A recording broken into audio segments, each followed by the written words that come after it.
weapons, more death, more whatever. George Galloway. God, Mr. Speaker, for the erudition and historical memory of the last three speeches, almost entirely absent in the Prime Minister's initial address. He was clearly making a speech which was not the one he intended to make here this afternoon. Otherwise, he would not have persuaded you at vast public expense to recall the House of Commons to decide that we're actually going to decide on this matter next week or the week after, when we're back here in any case. It's absolutely evident that if it were not for the democratic revolt which has been underway in this House of Commons and outside in the wider public against this war, that the engines in Cyprus would now be revving and the cruise missiles ready to fly this very weekend. And any attempt by the Prime Minister to pretend that he had always, all along, intended on this course of action is just bunkum. And the reason for the unease here on both sides of the House, two exceptional speeches from the last speaker and the member from New Forest East, encompass the feelings of the people in the country. Only 11% of the public, according to the Daily Telegraph this morning, support Britain becoming involved in a war in Syria. Can ever a British government have imagined sending its men and women to war with the support of just 11% in public opinion? First, that there is no compelling evidence, to use the leader of the opposition's words, that the Assad regime is responsible for this crime yet. Not that they're not bad enough to do it, Mr. Speaker. Everybody knows they're bad enough to do it. The question is, are they mad enough to do it? To launch a chemical weapons attack in Damascus on the very day that a United Nations chemical weapons inspection team arrives in Damascus must be a new definition of madness. And of course, if he is that mad, how mad is he going to be once we've launched a blizzard of Tomahawk cruise missiles upon his country? Now, as I heard the front benches describe how bad he was, I wondered just why the former Prime Minister forced Her Majesty to billet him in her guest room at Buckingham Palace just a few years ago, and how a former Prime Minister recommended him for an honour, and how he was hailed in all corners as a moderniser.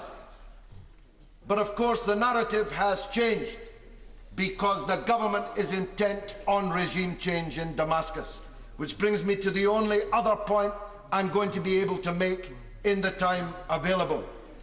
The reason for the unease is that people can see the character of the Syrian opposition. They have seen the videos. We've heard about horrific videos. Take a look at the video of one of the commanders of the Syrian revolution cutting open the chest of a human being and eating his heart and liver and videotaping himself and putting it up on YouTube because he thought it might be considered attractive. Take a look at the videos of Christian priests having their heads sawn off, not chopped off, sawn off with bread knives. Even a bishop in the Christian church was murdered by these people. Every religious minority in Syria, and there are 23 of those, is petrified at the victory of the Syrian rebels that the British Prime Minister and Foreign Secretary have been doing their utmost to supply with weapons and money these last 2 years, and they cannot deny it. They say it's now about this crime, whoever committed it. But it's been the government's policy for 2 years to bring about the defeat of the regime in Damascus and the victory of the kind of people responsible for these crimes. I have 20 seconds left. I'll bring it away.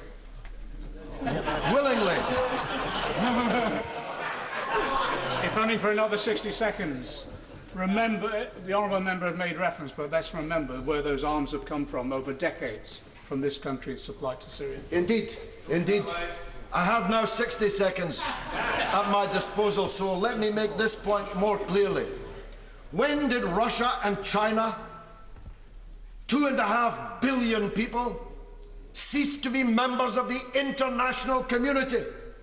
Who are you on the other side to decide what the international community thinks should do? If you're unable to persuade the Security Council to go along with your point of view, who are you to decide that you will launch a war in any case? You see, I keep hearing about the unreasonable use of the veto. I've heard that many times over the last few years in this House. The United States has vetoed every attempt to obtain justice for the Palestinian people and to punish and issue retribution for international law-breaking on the part of Israel, and nobody in this House has said one word about it. Yes, I'll give way. Very grateful for the honourable member for giving way to me.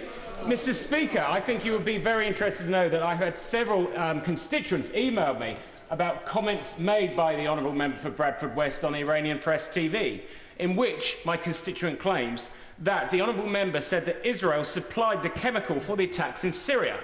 I would find that very hard to believe that the honourable member said that. So would he like to take this opportunity to refute that or provide the evidence to satisfy my constituent? Well, it just shows the unreliability of relying upon green ink letters, whether they come in the post or in emails. For I said no such thing. But the Syrian rebels definitely had sarin gas because they were caught with it by the Turkish government, as was referred to by the former government minister opposite. If he'll forgive me, I forget his constituents. Say. The truth is this. I know mine, it's where I gave you such a bloody good hiding just over a year ago. The Syrian rebels have got plenty of access to sarin. It's not rocket science, Mr. Speaker. A group of Shinto obscurantists in Japan living on Mount Fuji poisoned the Tokyo underground with sarin gas less than 20 years ago. You don't have to be Einstein to have your hands on sarin gas or the means to distribute it. Russia and China say no to war. So do I and most people in this country.